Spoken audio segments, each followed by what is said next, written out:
Y en Primera de Tesalonicenses, capítulo 1, donde nos vamos a centrar en esta oportunidad, Dios nos puede hablar. Creo que cada uno de nosotros viene siempre con ese deseo de que Dios nos hable, de que Dios obviamente toque nuestros corazones, pero más allá de ello también tiene que ver mucho con las decisiones que cada uno de nosotros debe de tomar. Dios puede hablarnos a través de su siervo, a través de hermanos, pero a veces cuando nuestros corazones están quizás endurecidos por el querer hacer nuestra propia voluntad y no la voluntad del Señor, vamos a vivir vidas probablemente mediocres, vidas no conforme a lo que Dios espera y desea de cada uno de nosotros.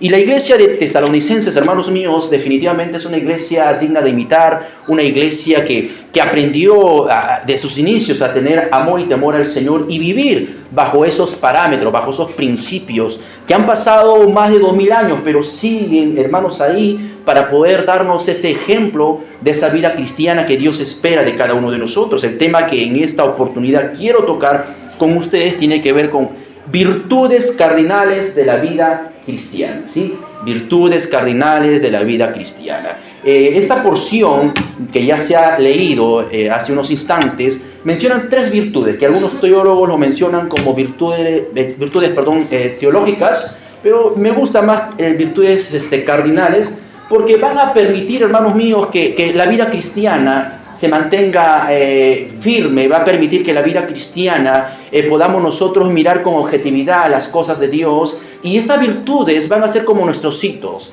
van a ser como el sendero que nosotros necesitamos para mantenernos firmes y sobre todo, hermanos míos, para mantenernos en victoria.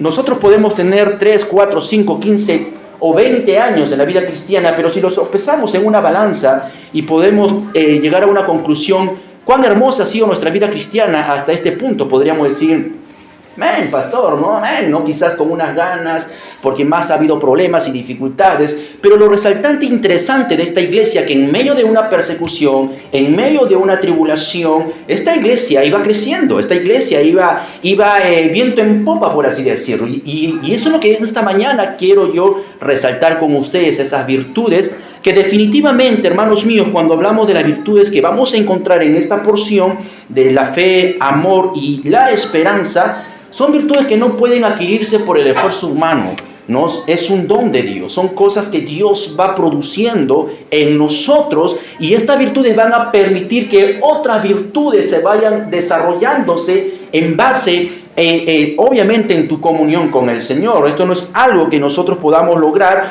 ¿no? O adquirir por el esfuerzo humano. Tiene que ver con la acción y el obrar del Espíritu Santo en la vida de cada creyente. Y estas virtudes son los fundamentos que van a caracterizar la vida del cristiano, que van a caracterizar definitivamente la madurez de una iglesia o de un cristiano guiándolo pues a una vida justa, no a una vida santa y sobre todo a una vida de impacto. Así es que quiero yo básicamente esta porción tratar 3 puntos fundamentales. La primera de ellas, resaltar, hermanos míos, las virtudes fundamentales que van a permitir que usted y yo podamos permanecer en victoria tras victoria, no importando la situación la cual podamos nosotros estar atravesando, ¿sí? La segunda parte que quiero tocar también en base a esta porción, hermanos míos, es que obviamente estas virtudes vienen a consecuencia de recibir el Evangelio en nuestras vidas.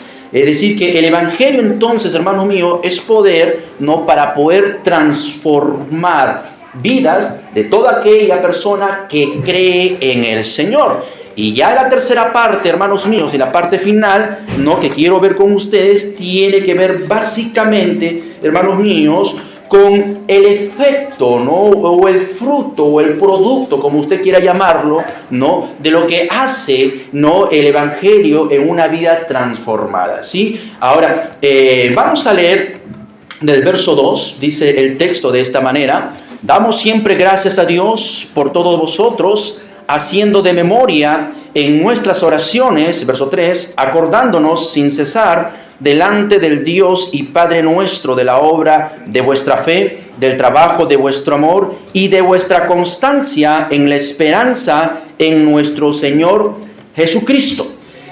Recuerden ustedes que cuando Pablo habla en Hechos capítulo 17, no hay necesidad de buscarlo, verso 2, Él hace referencia a que cuando llega a Tesalónica, por 3 días de reposo, está enseñando la palabra de Dios. Es decir, por 3 sábados consecutivos. Es decir, que básicamente por el espacio de 3 sábados, hermanos míos, hubo gente que se convirtió en gran escala, tanto judíos, ¿no?, como gentiles, que conocieron al Señor. Y en ese espacio, ¿no?, entendemos que la obra estaba surgiendo. Algunos teólogos dicen de que era un poco complicado que por 3 semanas pudiera Pablo hacer una excelente obra, ¿no? Algunos dicen que es muy probable que haya quedado como 5 a 6 meses para poder enseñar, pero claro está que Hechos nos dice que estuvo predicando por 3 días de reposo, básicamente en un mes cerrado. Podría ser 5 o 6 meses. El punto es que dentro de este pequeño tiempo, ¿no?, esta iglesia creció exponencialmente. Esta iglesia definitivamente era una iglesia de impacto.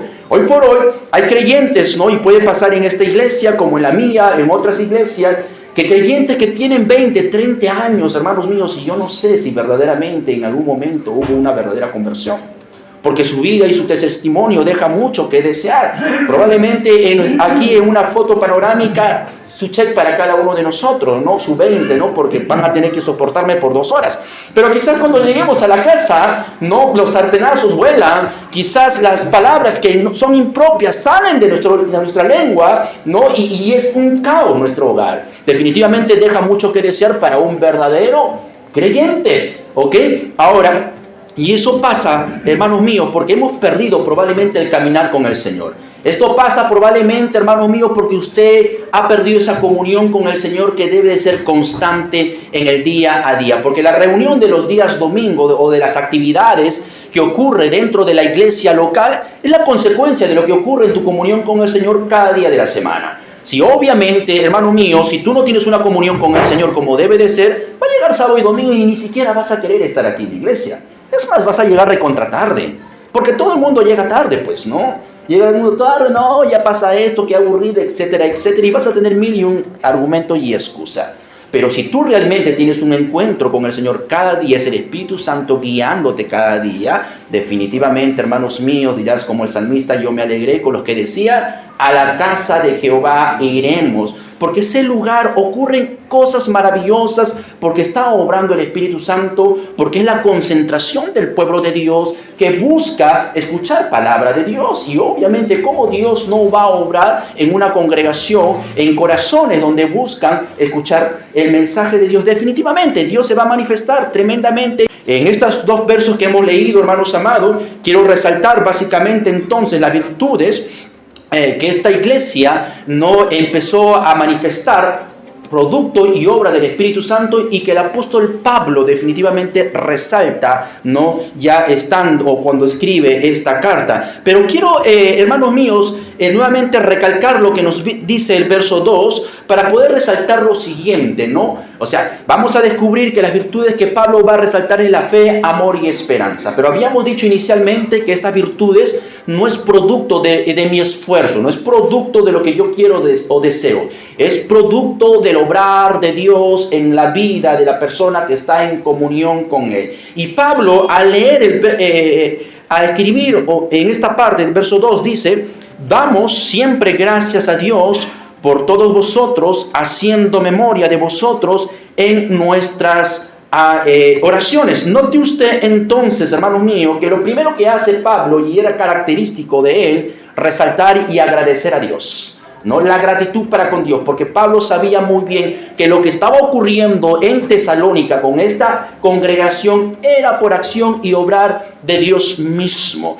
Y es lo que nosotros debemos de siempre, hermano mío, estar agradecido por lo que Dios hace, darle gracias a Dios por este espacio donde pueden reunirse para alabar al Señor, darle gracias a Dios por el siervo que tienen, darle gracias a Dios por los líderes que tienen, que se esfuerzan constantemente para poder hacer una mejor labor aquí, y obviamente darle gracias a Dios que si Él obviamente no hubiera obrado de tal manera para darnos la salvación, ninguno de nosotros quizás estuviera acá por rumbo pues a la condenación, ¿no? Entonces resaltamos aquí la gratitud en primer lugar del apóstol Pablo para con Dios por lo que él estaba haciendo en Tesalónica. Pablo no dice hoy gracias a mí la obra en Tesalónica va viento en popa. Pablo no está diciendo que gracias a mí, mira, esta iglesia permanece fiel. Pablo sabía muy bien que era instrumento de Dios para que el mensaje sea predicado, pero va definitivamente al arquitecto, al diseñador, a Dios mismo, para darle gracias por lo que Él está haciendo. Entonces, hermanos míos,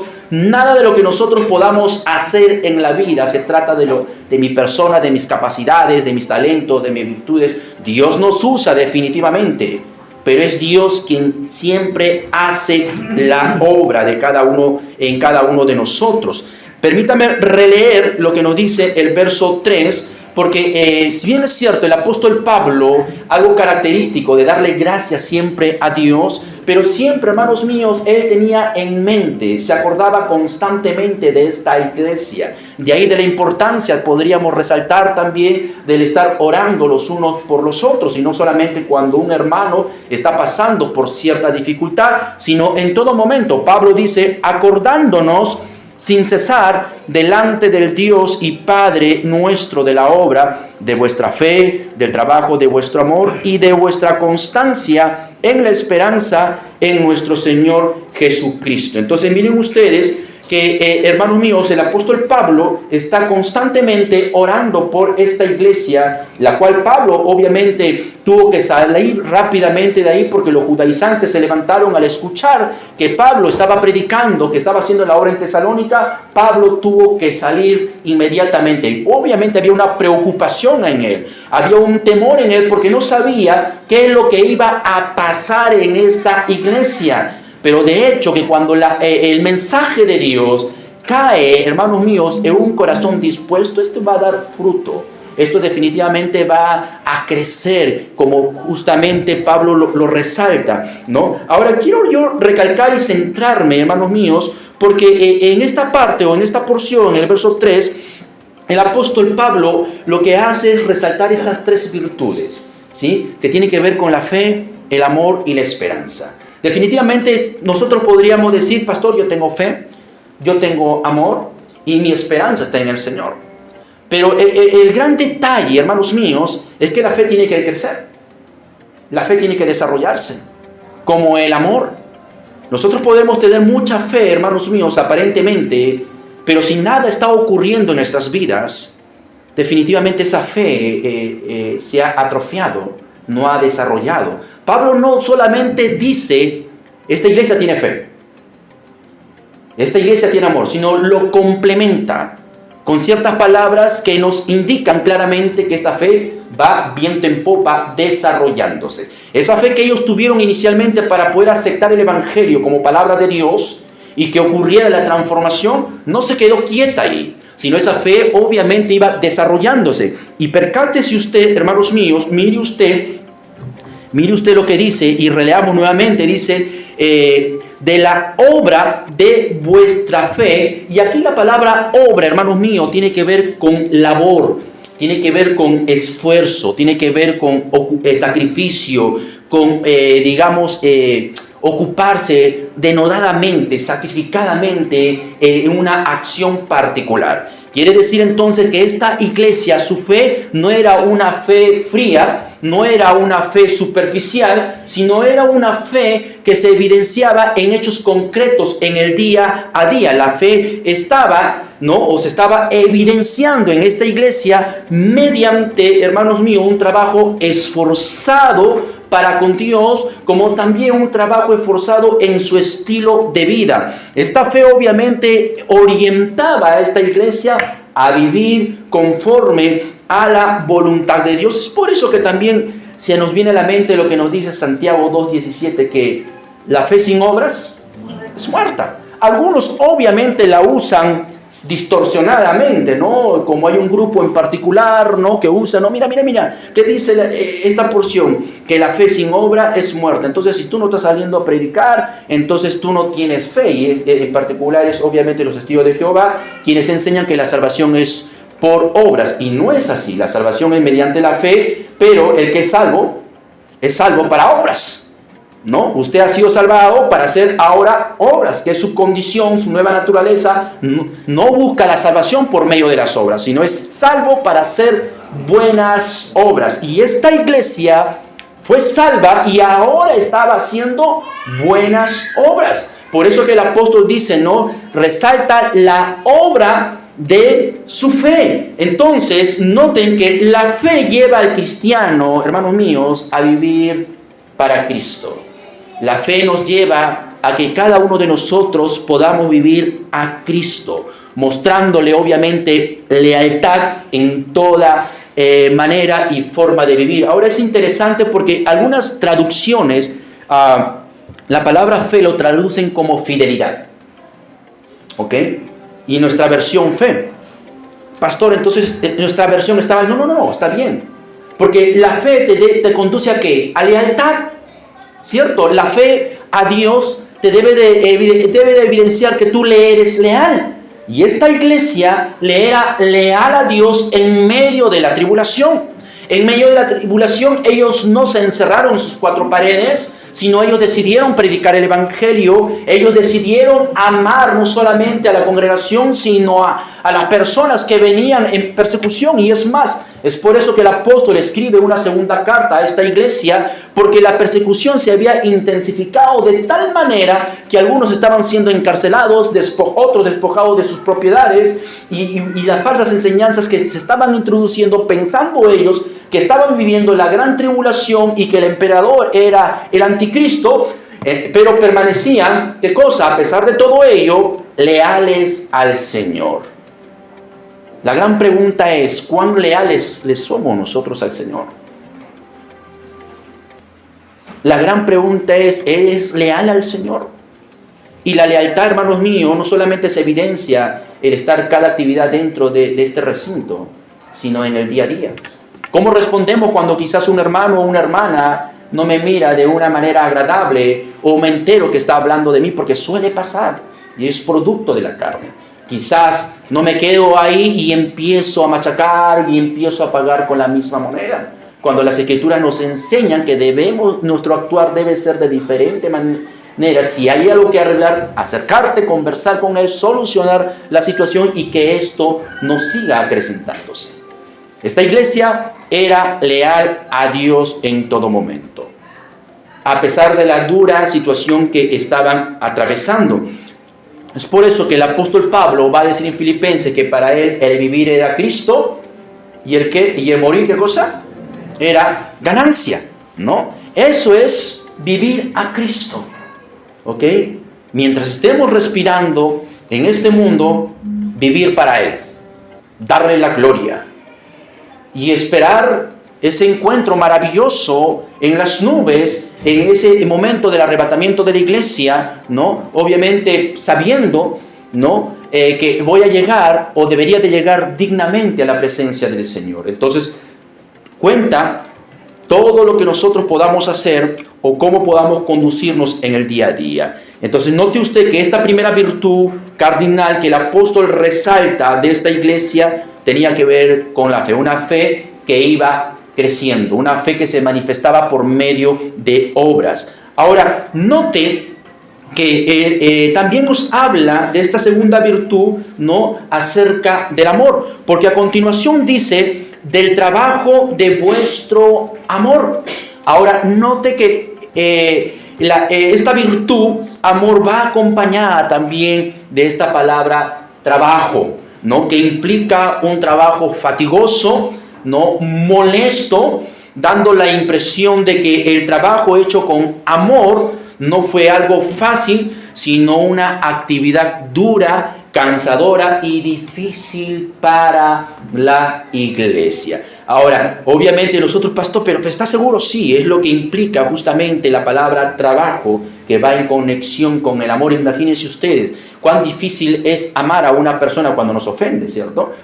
¿Se dan cuenta? Pero es ahí donde el Espíritu Santo tiene que obrar.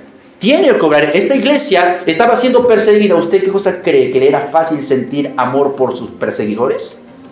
¿Ah? ¿Creen que le era fácil sentir cariño, ¿no? Por aquellas personas quienes les estaban despojando de sus propiedades? ¿Creen que era fácil amar a aquellas personas, no, por las que los estaban encarcelando? Pero pastor, ¿en qué parte del texto dice? Obviamente no dice esto el texto, pero estaban pasando una tribulación. ¿no? Conocemos la enseñanza del Señor que debemos de amar a nuestros enemigos. O nos dice el Señor, ámense ustedes, pero a los demás, ódienlos. A los que le miren feo, mándenle la moto.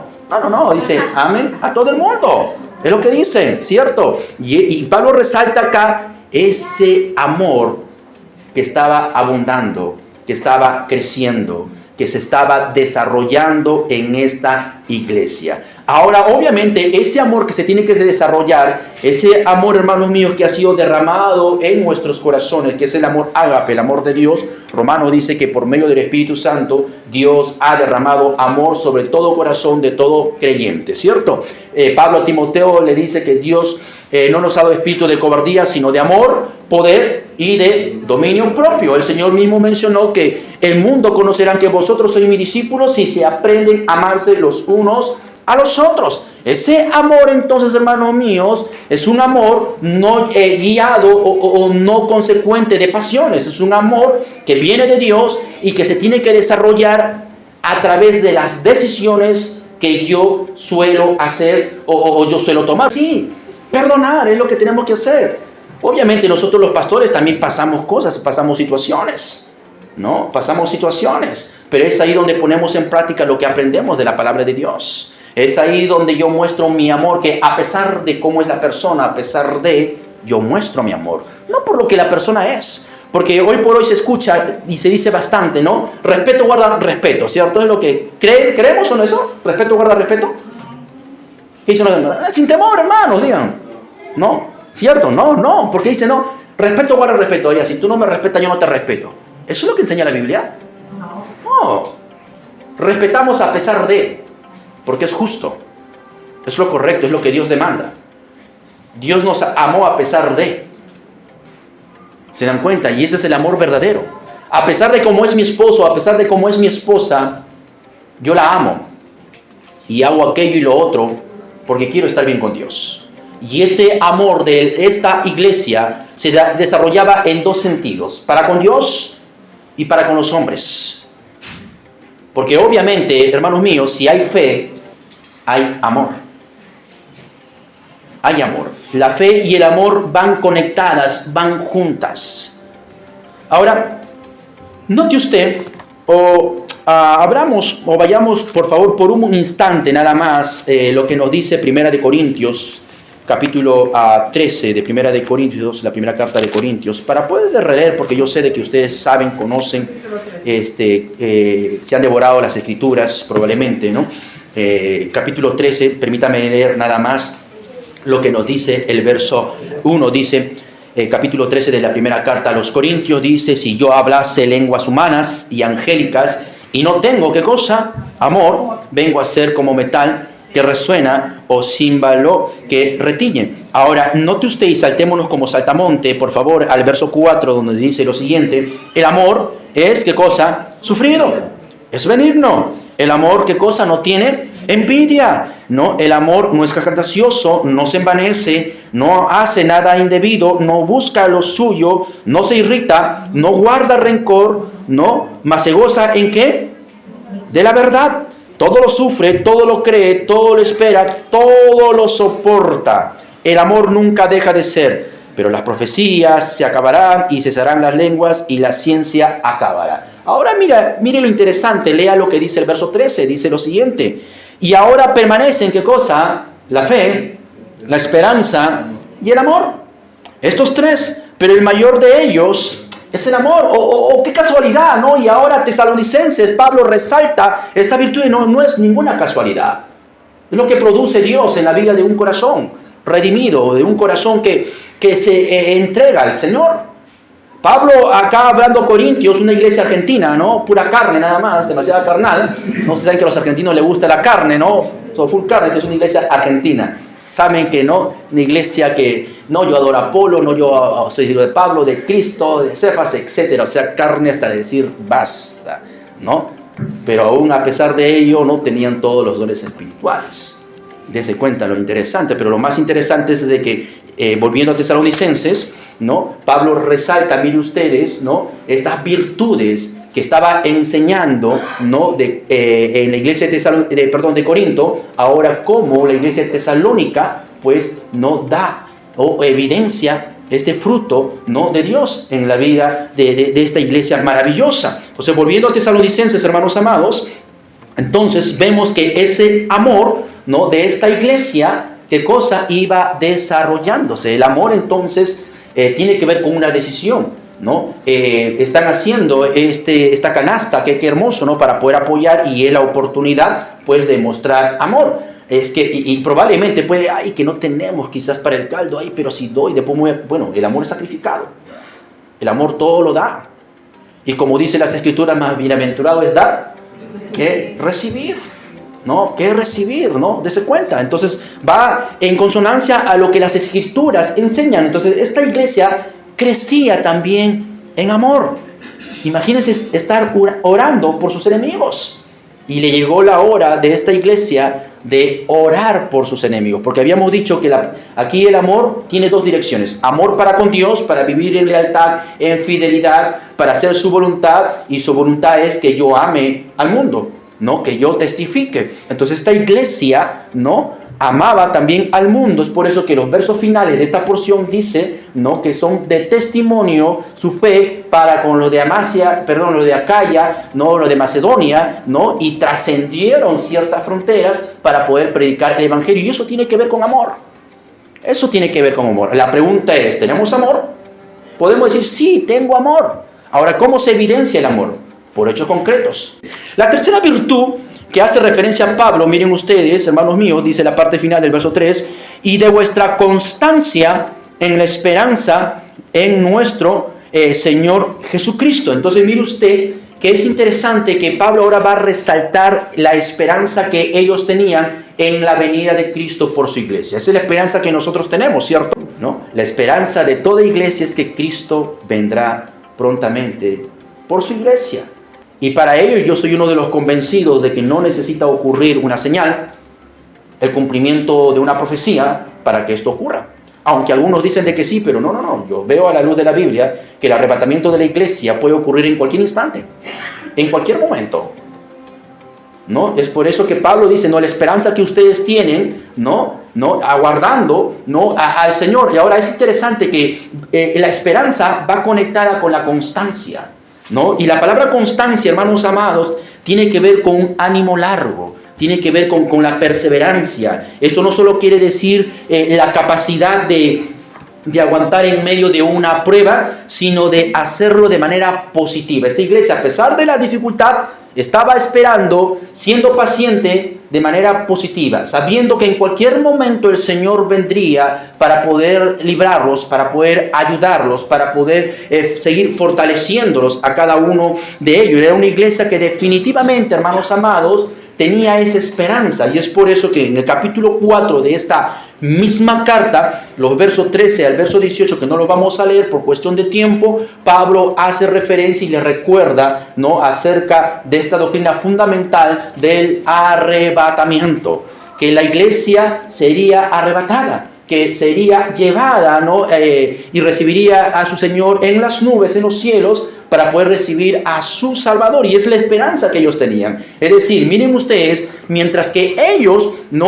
eran leales al Señor, en todo momento el amor desbordaba, pero se mantenían perseverantes mirando, el retorno de Cristo. La iglesia vivía para Cristo. Se sostenían mirando al Salvador, viviendo para la gloria de Dios, haciendo la voluntad de Dios.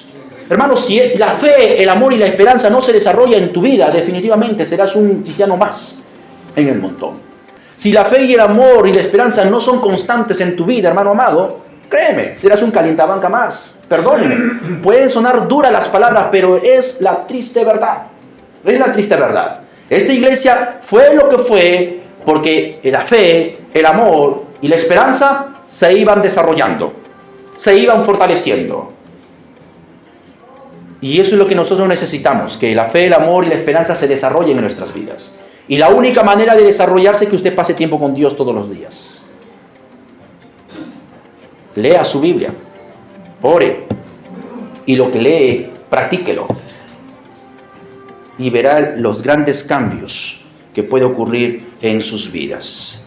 Esto nos lleva, hermanos míos, rápidamente a la segunda parte, porque lo que hemos tratado de ver en estos momentos simplemente ha sido las virtudes que nos van a permitir mantenernos en victoria. Esta iglesia estaba siendo perseguida, pero era de gran testimonio. ¿A raíz de qué? Que su fe, amor y esperanza se desarrollaban. Ahora, habíamos mencionado de que estas virtudes no ocurren por el esfuerzo humano. Vienen como consecuencia de recibir y aceptar el Evangelio en nuestros corazones. Y noten lo que dice el verso 4 y el verso 5. Por eso que decimos o enmarcamos estos versos con la siguiente verdad: que el Evangelio es poder transformador para todos aquellos que creen.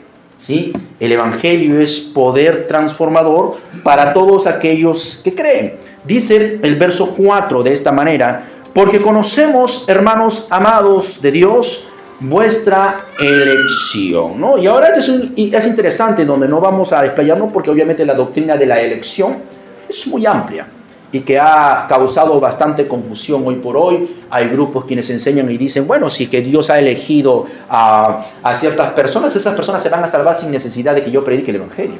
Pero no, o sea, definitivamente el preconocimiento que Dios tiene, ¿no?, de las personas, ¿no?, porque Él es omnisciente, todo lo sabe, pero también tiene que ver, hermanos míos, con la decisión que el ser humano pueda tomar.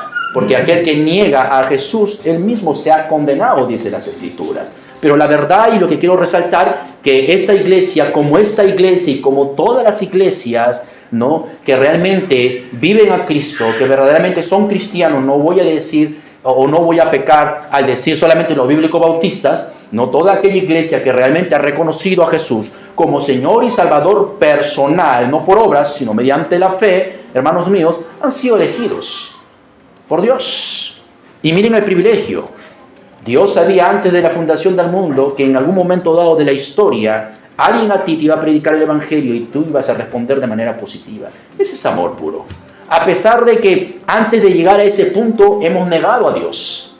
A pesar de que antes de que te convirtieras ofendiste o blasfemaste probablemente de diferentes formas y maneras el nombre de Cristo. Pero a pesar de eso, Dios te tenía en consideración en sus planes. A pesar de eso, Dios ya le estaba dando un valor muy significativo, incalculable, ¿no?, a tu vida a través de la muerte de Cristo Jesús en la cruz del Calvario, el cual hemos sido comprados por precio, y tú eres una joya, una perla preciosa, incalculable, incalculable. Porque lo que hizo Jesucristo en la cruz del Calvario es impagable, no lo vamos a poder pagar, hagamos lo que hagamos, no se va a poder pagar. Por tanto, tu vida, mi hermano, mi hermana, tiene un precio incalculable. Ese es el precio de la sangre de Cristo. Para ya no vivirla como nosotros querramos, sino para vivirla en fe, amor y esperanza. Para que ya no seguir las corrientes de este mundo, porque tu cuerpo eres templo del Espíritu Santo. De que la fe, el amor y la esperanza van desarrollándose en nuestras vidas. Nada es porque simplemente se me ocurrió, no. Es porque Dios tiene que seguir obrando en nosotros. Entonces Pablo resalta, hermanos míos, en el verso 5, que solo el poder de Dios puede producir estos cambios maravillosos, ¿no? Solo el Evangelio es poder para poder transformar tu vida. Pero tienes que pedir. Noten ustedes nuevamente verso 5. Pues nuestro Evangelio, dice, no llegó a vosotros en palabras solamente, sino también en poder, en el Espíritu Santo y en plena certidumbre, como bien sabéis cuáles fuimos entre vosotros por amor de vosotros. Ahora, obviamente que toda persona de mal vivir, borracho, drogadicto, etcétera, etcétera, tiene oportunidad de que su vida sea transformada, ¿no?, si es que el Evangelio llega a sus vidas, ¿ok? Y las herramientas para que eso ocurra, ¿no?, para poder llevar el Evangelio, somos nosotros, son ustedes.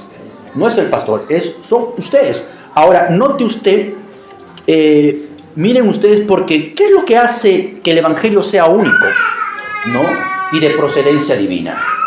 En este verso 5 podríamos resaltar 4 cosas, ¿no? Pablo dice, hace propio el Evangelio porque dice, pues nuestro Evangelio, dice, ¿no? Entonces note usted que podríamos decir lo siguiente para poder mencionar qué es lo que hace que el Evangelio sea único y de procedencia divina. En primer lugar, que hay un solo evangelio. ¿Ok? Hay un solo evangelio. No hay dos, no hay tres. Hay un solo evangelio, hermanos míos. Y ese evangelio tiene que ver con Cristo. Es Cristo mismo, que vino a este mundo, ¿no?, para morir por nuestros pecados, resucitó al tercer día para dar vida eterna a aquellas personas quienes le reconocen como Señor y Salvador personal. Y Pablo dice nuestro evangelio porque era el único evangelio que predicaba él y lo hace suyo. ¿Se dan cuenta? Lo segundo, hermanos míos, es que el evangelio definitivamente son las buenas nuevas de Dios. El evangelio, su significado de evangelio son buenas nuevas.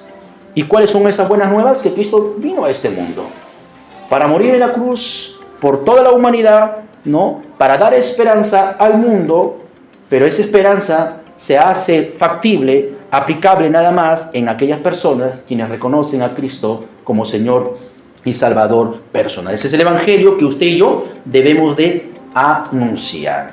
Un tercer aspecto que hace que el evangelio sea único y de procedencia divina es que es poder. Es poder de Dios. Pablo a los romanos dirá que la cruz es locura para otros, pero para nosotros lo que creemos es poder de Dios. Es por eso que Pablo dice en este verso 5 que el evangelio no vino solamente en palabras, sino en poder del Espíritu Santo. Porque se necesita el poder transformador de Dios para hacer de ti una nueva criatura. Se necesita del poder de Dios para que cada día tú mueras a tu yo. Y obviamente que en este lugar, hermanos amados, es muy probable que ocurriesen milagros. El texto no los dice, pero es muy probable. Entonces el evangelio, hermanos míos, no llega simplemente en palabras, sino rodeado del poder del Espíritu Santo. Ahora, el gran problema es que quizás no estamos viendo ese poder en nuestras vidas. El gran problema es que quizás, hermanos amados, no hay poder, ¿no?, que se esté mostrando en mi vida. No porque Dios no haya perdido esa capacidad, es que nosotros lamentablemente no permitimos que el Espíritu Santo obre como debe de ser. Ahora, note usted que en los versos siguientes, ¿no?, y esto tiene que ver ya con la parte final, ¿no?, miren ustedes el efecto transformador del evangelio. ¿Qué es lo que produce? ¿Qué es lo que produce? ¿Sí?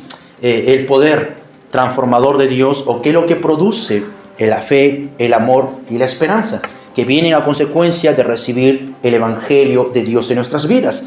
Note usted lo que dice el verso 6. Y vosotros vinisteis a ser imitadores de nosotros y del Señor, recibiendo la palabra en medio de gran tribulación, con gozo del Espíritu Santo. Entonces mire usted que una cualidad, ¿no?, de lo que ocurría, ¿no?, a consecuencia del poder transformador, o de permitir que la fe, el amor y la esperanza sigan desarrollándose en nuestras vidas, tiene que ver con lo siguiente, que la vida cristiana, hermanos míos, implica en mimetizarse con Cristo. Es decir, que el que es un verdadero cristiano va a seguir las pisadas de Cristo. El que es verdaderamente hijo de Dios va a imitar a Cristo Jesús. Y es lo que Pablo resalta en estos versos 6, porque dice, y vosotros vinisteis a ser, ¿qué cosa? Imitadores de nosotros y del Señor. Noten ustedes, entonces, un verdadero creyente imita a su Señor. Un verdadero creyente es un discípulo de Cristo, que sigue las pisadas de su Señor. Es por eso que Pedro en su carta dice, ¿no?, que el Señor dejó, ¿qué cosa?, sus pisadas para que nosotros pudiéramos andar en ella. La gran pregunta es, ¿a quién sigues? ¿A quién estás imitando? ¿Al mundo, la moda, tu esposo o tu esposa?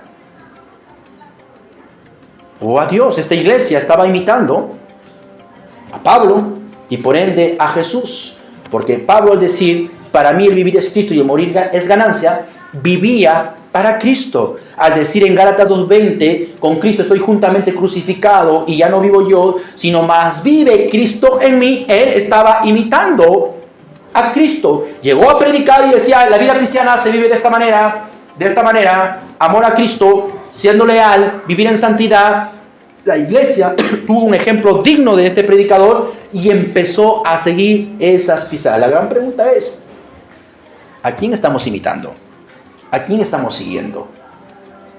Y esta iglesia estaba imitando, hermanos amados, a Cristo. Un segundo efecto o fruto de lo que desarrolla la fe, el amor y la esperanza, note, dice el verso 7, de tal manera que habéis sido ejemplo a todos los de Macedonia y de Acaya que han creído. Miren ustedes, ellos empezaron a imitar a Pablo y a Cristo y llegó el momento dado en que ellos ahora se constituyeron en referente para otros. Ahora otros, ¿qué cosa? Seguían el ejemplo digno de esta iglesia. Y la gran pregunta es, ¿somos referente hoy por hoy para el mundo o para las demás iglesias? ¿Como comunidad? ¿O como vida personal? Podemos pararnos y decir a nuestros vecinos, amigos y familiares, hey, la vida cristiana se vive de esta manera, mira, sígueme de esta manera. Sígueme, no te preocupes, no me estás mirando a mí, estás mirando a Cristo porque yo estoy viviendo para Él. Esta iglesia, Pablo resalta, ahora se volvió en referente a otras iglesias. ¿Por qué? Por ser leal al Señor. Hermano, estamos en este mundo no para vivir según nuestra carne, nuestros gustos, nuestros deseos, sino para vivir según la voluntad del Señor. Y esta iglesia era digna de imitar. ¿Por qué? Porque ahora estaban siendo de ejemplo para otras iglesias. Ahora miren ustedes, hermanos, lo interesante, porque el verso 7 releo una vez más, y de tal manera que habéis sido ejemplo a todos los de Macedonia y de Acaya que han creído. Dos provincias romanas, las cuales componían Grecia en aquella época, ¿no? Y que su testimonio había llegado a ellos. Que en medio de la tribulación hay un grupo de creyentes, pero ¿cómo vive la vida cristiana? No odiando, sino amando. En oración, siendo leal al Señor, estando dispuesto de ir a la cárcel por su fe. Pero a veces nosotros no vamos a la iglesia porque no se me antojó. Porque puse en prioridad otras cosas. Y ya vamos esta semana porque ya la semana no hemos venido y la semana antepasada no hemos venido. Ya no sé cómo voy a florear al pastor. ¿Tenemos que ir? No. ¿Se dan cuenta? ¿Por qué pasa eso? Porque hemos perdido nuestra comunión con el Señor. Es porque no estamos creciendo en fe, amor y esperanza, lamentablemente. Miren ustedes un tercer aspecto de esta iglesia, hermanos míos, verso 8. Porque partiendo de vosotros ha sido divulgada la palabra del Señor, no solo en Macedonia y Acaya, sino que también en todo lugar vuestra fe en Dios se ha extendido, de modo que nosotros no tenemos necesidad de hablar nada. Entonces miren ustedes, el testimonio de ellos, hermanos míos, fue tan poderoso que se volvieron referente ¿no? en Macedonia y Acaya, pero no se quedaron contentos ahí nomás, sino que decidieron llevar su fe, ¿no? que pudiera trascender fronteras. Es muy probable que muchas personas que llegaban a tal lugar de Tesalónica, ¿no? procedentes de estos lugares, escuchaban el testimonio, eran objeto de la predicación y al salir, ¿no? Lo que ellos habían aprendido iban divulgando. Pero también es muy probable que muchos de estos tesalonicenses al salir a comerciar sus productos iban a ciertos lugares y de esta manera predicaban también el evangelio como un estilo de vida, como se debe de tener, como un estilo de vida y no como una actividad de la iglesia. Porque a veces esperamos que haya una actividad de la iglesia para recién predicar el evangelio. Y no, hermanos míos. Una cosa es, hermanos, que la iglesia programe y pueda fomentar, ¿no? el animarnos, el ayudarnos y tener ese valor para poder hacerlo en comunidad. Pero la gran comisión tiene que ver con un estilo de vida. Mientras tú vas andando, mientras tú vas yendo, viviendo, tienes que hablar de Cristo. De manera silenciosa por medio de tu testimonio y de manera, ¿qué cosa? Audible. Entonces, esta iglesia, hermanos amados, ¿no? estaban comprometidos con la evangelización. Esto se dio en una expansión local, en Tesalónica mismo, nacional, Macedonia, y acá y podríamos decir pues internacional, porque dice el verso 8, la segunda parte dice, sino que también en todo lugar vuestra fe en Dios se ha extendido en todo lugar. Ahora, la gran pregunta es, ¿nos conocen, no sé, pues, la iglesia que está en el Rima, el Bosque? Hemos escuchado del Bosque, ¿cierto? Pero la gran pregunta, ¿alguien nos conocerá a ella? Saben que en la iglesia de Chancay hay una iglesia en Peralvillo y la iglesia de Chancay de Balanza, ¿no? ¿Usted los conoce? No. ¿Creen que ellos los conocerán a ustedes? No. Pero pastor, es complicado de que ellos nos conozcan a nosotros. Para que nos conozcan tendremos que ir a Peralvillo, presentarnos. Hemos sido transformados por el Evangelio. Tenemos que ser diferentes que el mundo. Estamos en el mundo, pero ya no somos del mundo. Entonces, ¿cómo nos identificamos como creyentes? Porque digo yo soy creyente, no, por tu testimonio, por tu puntualidad, por tu manera de hablar, por tu manera de pensar, por tu manera de comportarte. De esta manera tú estás diciendo, así se vive Cristo, de esta manera puedes volverte un referente. Pero si tú tienes la necesidad de decir, soy cristiano, no, ¿se dan cuenta? Entonces, hermanos míos, esta era una iglesia digna de imitar. Miren lo que dice el verso 9. Otro efecto de lo que ocurre cuando el Evangelio viene a nuestras vidas. Dice el verso 9, porque ellos mismos cuentan de nosotros la manera en que nos recibisteis y cómo os convertisteis de los ídolos a Dios para servir al Dios vivo y verdadero.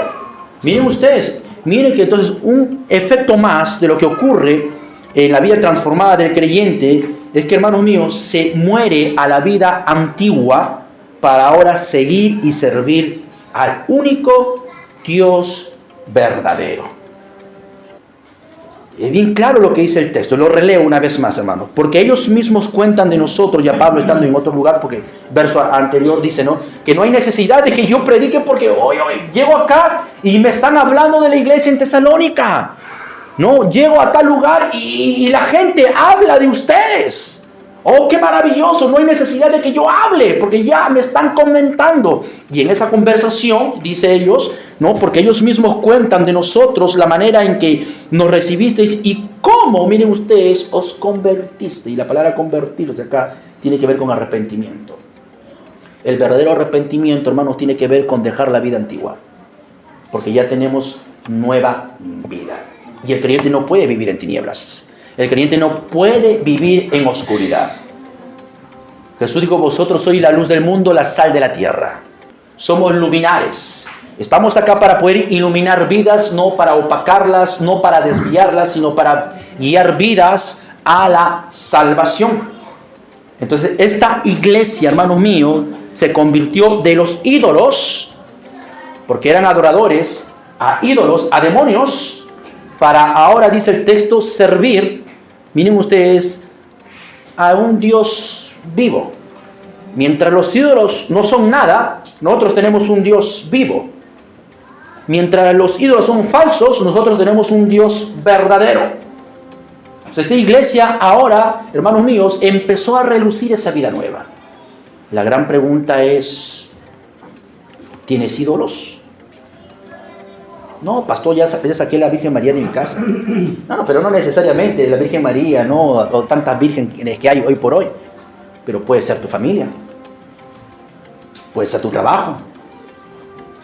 Puede ser cualquier cosa que esté en el primer lugar de tu vida que no sea Dios. Porque todos estamos convencidos que el día domingo es el día del Señor, ¿cierto o no? ¿O no? Solamente la hermana acá nada más. Los demás no. ¿No? No, ¿sí o no? Cuando tengo libre el domingo voy a la iglesia, pero si viene la familia, tengo que atender a la familia. Pero cuando tengo que irme de viaje, tengo que irme de viaje. No. No, estamos mal, porque el día domingo es el día del Señor. Pero pastor, pero nada, méchate con Dios si quieres. Pero el primer día es el día del Señor. No estoy diciendo, hermanos míos, de que uno no pueda programar, no un viaje, no, porque a veces se necesita. Pero cada uno sabe en nuestros corazones, porque cada uno es consciente delante de Dios. Cuando la flojeritis aguditis nos quiere ganar, ¿no? Y ponemos 1001 excusas para no ir a la iglesia. ¿O me equivoco? Cada uno de nosotros es consciente, ¿cierto o no? Y lo peor de todo, que queremos venir y meterle flor al pastor. ¿Sí o no? Eso es lo peor, ¿no? Porque también tengo floreros en mi iglesia, una cantidad, hermano. No se escucho nada. No se escucha. Ya, yo ya aprendí, ¿no? Yo no me hago hígado conmigo. con mi gente tampoco. Ya ellos se van feliz, contento, ya lo chamulla el pastor. Porque ¿con qué cara van a decirse Dios bendice? ¿Con qué cara van a decir Dios ayuda? ¿Con qué cara van a decir Dios por favor protégeme? Porque Dios se manifestará en aquellas personas que realmente viven para su gloria y honra. Pero al carnalón, que se preocupe más bien, porque Juan nos habla de que aquellos pámpanos que no llevan fruto, dice, los quita. Corintios nos dice, ¿no?, que aquellos que habían tomado la cena del Señor indignamente, ya habían, ¿qué cosa? Pasado a mejor vida. El joven que cometió incesto, Pablo dijo, ¿no se quiere repetir o qué? Bótenlo, para que Satanás haga con su cuerpo lo que quiera, o sea, destruya su cuerpo y su alma sea salvada. O sea, nos estamos poniendo bajo juicio. Dios, dentro de su soberanía, puede quitar la vida a un creyente que no le da gloria. Definitivamente que sí, hermano. De hecho que sí. Una vida que no glorifica a Dios, ¿para qué sirve? Si más bien está manchando la honra de Dios. Si hay personas que no vienen a la iglesia, más bien porque dice que es creyente y mira cómo se comporta, ¿para qué ir a la iglesia? Dios lo que ama más es su gloria. Tú ves desde Génesis y Apocalipsis, todo es para la gloria de Dios. Todo es para la gloria de Dios. Sí, obviamente, Él se trae gloria a través de tu persona. Sí, la Biblia dice, porque de tal manera amó Dios al mundo, sí, pero el propósito mayor es que Él se glorifique a través de nosotros. Así es que no creas de que nosotros somos, pues, ¿cómo se llama? Dentro de la historia de Dios, lo mejorcito. No, somos parte de la historia de Dios. Porque habrá un día que toda rodilla se doble y reconozca que Jesús es el Señor y Salvador. Para algunos será muy tarde, pero para los que hemos creído, definitivamente, hermanos míos, llegará el momento de poder reconocer que no estábamos equivocados. Y por último, verso 10, noten ustedes, hermanos míos, que la vida cristiana se vive expectante a la venida de Cristo por su iglesia. Y dice, y esperar de los cielos a su Hijo, al cual resucitó de los muertos, a Jesús, a quien nos libra de la ira venidera. Cuando hablo de expectante no quiere decir calientabancas. Cuando hablo de expectante, ya puedo vivir mi vida como quiera. El que vive expectante vive creciendo en amor, vive creciendo en fe y a la vez aguardando que la venida de Cristo por su iglesia, el arrebatamiento, puede ocurrir en cualquier momento. El punto es de tener la vida o la casa ordenada. El punto es de que si en estos momentos, así sinceramente, en estos momentos, si Cristo viene en estos momentos, si Cristo viene, hoy por hoy, ahorita, llega, ¿cuántos podríamos decir, ya era hora, Señor? O diríamos, Señor, ¿por qué te adelantaste? Aún me faltaba hacer aquello y lo otro. Así sinceramente. ¿Cuántos, que levante la mano, cuánto diríamos, Señor, ya era hora que vinieses? Porque ya he dejado toda mi vida en orden, mis negocios en orden. Ayer fue la última alma que gané durante todo el año. A ver, levantemos la mano. ¿Cuándo dice que tiene la vida o las casas en orden hoy día? Nadie, ¿cierto? Nadie. ¿Se dan cuenta? Entonces, hermanos míos, esforcémonos. Busquemos de Dios. Crezcamos en fe y amor y esperanza para la gloria de Él. Y ver su vida va a ser totalmente diferente. Acá va a ser totalmente diferente. Porque recibirá las bendiciones de Dios, vivirá una vida gozosa, vivirá feliz. O sea, viva para la gloria de Dios. Yo le animo que viva para la gloria de Dios. Quizás ya no nos volveremos a ver. Pero yo cumplí hoy. Es decir, que hoy día eres menos ignorante que el día de ayer.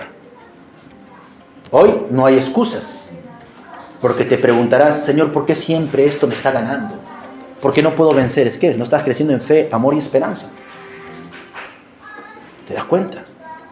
Es que, Señor, dame, por favor, pasión por las almas. Es que si no creces en fe, amor y esperanza, ¿cómo vas a amar las almas? Señor, ayúdame a renunciar, por favor, pero es que si no eres leal al Señor, ¿cómo vas a renunciar a tu pecado? ¿Te das cuenta? Todo se origina en que tú crezcas en fe, amor y esperanza. A lo constante, y todo lo demás viene como añadidura. Todo lo demás viene por sí solo. Esfuérzate en estas 3 virtudes que te van a mantener firme, victorioso hasta la venida de Cristo, y esto dará fruto en abundancia. Vamos a ponernos en pie y darle gracias a Dios por este tiempo, por su palabra. Vamos a inclinar nuestros rostros y vamos a conectarnos con Él, ¿no? Vamos a conectarnos con Él. Si hay algo que arreglar con Él, arregla tu vida con Él. Si hay algo a la luz de las Escrituras que has visto que está mal, o sea, Dios es misericordioso, sigue siendo misericordioso. Padre, te damos gracias en esta hora por tu amor, por tu fidelidad hacia cada uno de nosotros. Yo te ruego por esta bella congregación. Te suplico, Padre, para que seas tú obrando en sus vidas, para que seas tú guiándolos, Señor mi Dios, hablándoles, Padre, y sobre todo, mi Dios, podamos entender que la vida cristiana se trata, Señor, no de nosotros, sino de ti, que de esta manera vivimos para la gloria de Cristo. Pero si has tomado esta decisión de poder vivir para Cristo, de imitar a Cristo, de que tu fe y amor y esperanza se desarrollen por medio del Espíritu Santo, haciendo tú tu parte, permíteme orar en esta hora por ti. Tan solo te pido que levantes y bajes tu mano, pastor. Ore por mí, por favor, que yo quiero crecer, ser un referente como esta iglesia en Tesalónica. Dios te bendiga, mi hermano. Dios te bendiga, hermano. Dios te bendiga, mi hermano. Dios te bendiga. Dios te bendiga, hermano. Dios te bendiga, hermano. Amén. Dios te bendiga, mi hermano. Amén. Dios te bendiga, hermano. Dios te bendiga, mi hermano. Dios te bendiga, mi hermano. Amén. Oren por mi vida también, por mi familia. Nadie es perfecto. Estamos todos nosotros en ese mismo camino. Gracias te doy por esas manos levantadas, pidiéndote, Padre, que tú puedas nuevamente redarguir, dar mayor convicción, bendecir y guiar a nuevos horizontes. En Jesús te agradezco por todo y oramos en los méritos de Él. Amén y amén. Dios me los bendiga, hermanos.